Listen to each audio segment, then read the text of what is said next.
Morning glory and evening grace, America. I'm Hugh Hewitt on this Wednesday, a day of enormous news. I got a lot of guests lined up. Comfortably Smug of the Ruthless podcast will be along after the break. Mary Catherine Ham this hour. Former Congressman John Campbell. I have Selena Zito, who probably has met Mark Fogel's mother at the Butler rally where Donald Trump was hit in the head. Another man, Corey Compatore, was killed. That rally probably led to yesterday's release of Mark Fogel. I'll talk with Selena about that. Mark Thiessen of the Washington Post and a national security maven will be joining me to talk about the news, as will Sarah Bedford. There's a lot. Don't go anywhere. If you miss any of it, go get the podcast, Highly Concentrated Hugh, or I'll post all of the interviews at my YouTube channel. And I think you ought to subscribe to it because then the interviews pop up if you subscribe and you just listen to the ones you want to. I want to begin this morning and this evening, depending on where you are in the world, it's morning in Hawaii, it's afternoon in California, it's 3 p.m. in D.C. at this hour. President Trump has called both Putin of Russia and President Zelensky of Ukraine. Donald Trump posted on Truth Social. I just had a lengthy and productive phone call with President Vladimir Putin of Russia. We discussed Ukraine, the Middle East, energy, artificial intelligence, the power of the dollar, and various other subjects. We reflected on the great history of our nation and the fact that we fought so successfully together in World War II, remembering that Russia lost tens of millions in people, and we likewise lost so many.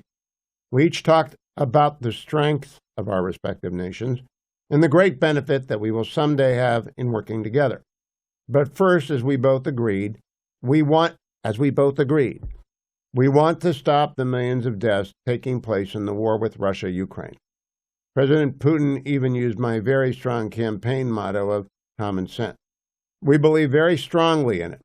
We agreed to work together very closely, including visiting each other's nation. Wow, visiting each Putin in the United States? We have also agreed to have our respective teams start negotiations immediately. And we will begin by calling President Zelensky of Ukraine to inform him of the conversation, something which I will be doing right now. I have asked Secretary of State Marco Rubio, Director of the CIA John Ratcliffe, National Security Advisor Michael Waltz, and Ambassador and Special Envoy Steve Witkoff to lead the negotiations, which I feel strongly will be successful. Millions of people have died in a war that would not have happened if I were president, but it did happen, so it must end. No more lives should be lost! I want to thank President Putin for his time and effort with respect to this call and for the release yesterday of Mark Fogel, a wonderful man that I personally greeted last night at the White House. I believe this effort will lead to a successful conclusion, hopefully soon. I hope so, too. I pray. Now, Secretary Hegseth was in Europe today, and if I heard the report correctly, he said Ukraine will not be able to return to its pre-2014 borders. Didn't say anything about Ukraine giving up Russian territory, which it has seized in the Kursk salient. Didn't say about when the negotiations would end or begin. And he did say Ukraine will not be a member of NATO. And that's not a surprise to anyone who's followed this. He didn't say what would happen if the negotiations fail, which is important to hold your card.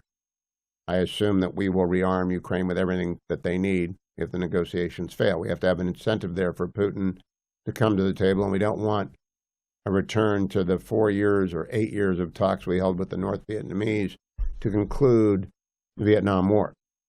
But it's a serious opening. It's a much-needed opening. I tell you, I understand Russian deaths and wounded, KIA and seriously wounded, are above 600,000. Ukrainian deaths and seriously wounded above 400,000. That's my background briefing by people who know these things. That's so awful. It's 10 times bigger in terms of structural damage than the devastation in Gaza. It is, 1 million versus 50,000 on both sides. The Israelis have lost 1,200 on 10/7, an additional 600 since. Gaza Health Department, which you can't trust, says 44,000 have been killed. We don't know how many of those are terrorists, and we're not going to mourn them. But let's say 50,000 versus 1 million. That's 20 times the loss of life And that doesn't count the Israeli wounded, so maybe it's only 15 wounded, 15 times. But it's so much bigger, and it's grinding up the wealth of nations, the peace of nations, a whole generation of Ukrainians. So I hope it works. All I know, Donald Trump is moving at warp speed. He's sending his best. General Kellogg has done a lot of preliminary work. He's the special envoy on Ukraine. He's not named in the text, but he's a behind-the-scene guy, and he is absolutely such a deeply devoted public servant. He would never want credit for anything anyway. But when you're sending Rubio, Waltz, and Ratcliffe, along with Steve Witkoff, who's had some success, both in Israel and getting Vogel back, then you know you're sending the A-team. Now, I'm not sure Witkoff can play at this level with this many moving parts. But Michael Waltz is a warrior. Marco Rubio's been doing this a long time. John Ratcliffe knows the agency and the secrecy. He knows everything about Ukraine because he was DNI before he became CIA director. It's a good team. It's a good try. All I think Putin needs to know is that we'll throw everything in for the Ukrainians as long as it takes. So he can't win. Now, how do we get out of this? And there's got to be a way for both sides. This is the art of the negotiation, not the art of the deal, the art of the negotiation.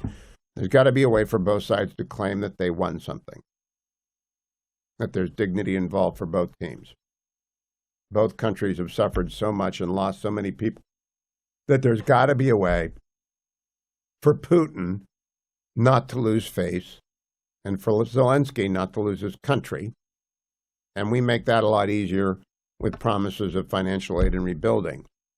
And it's very serious stuff. I'm going to talk with Mark Peason, who is a very serious national security guy. I'm going to talk with John Campbell, Mary Catherine Ham. I'm going to talk after the break with Smug about a couple of lighthearted things, because not everything can be serious. But we're going to get to all of that today. So pay attention to the whole show or the entire podcast or every interview over at YouTube. Also, we're a day closer, and the rhetoric has not decreased anywhere, to the resumption of all-out war. And the way Prime Minister Netanyahu is talking, it's going to be so much more intense. It will remind us of the first month of the war, unless all the hostages are released on Saturday. And Hamas, they know where you are now. You gave them an entire glimpse of everyone who's still in the field. They've got the recognition technology. They know where the tunnels are. You'd best lay down your arms and leave. You got like a day to negotiate this. You can say, okay, we want to leave. Can we leave? You can do that. I hope you think about that.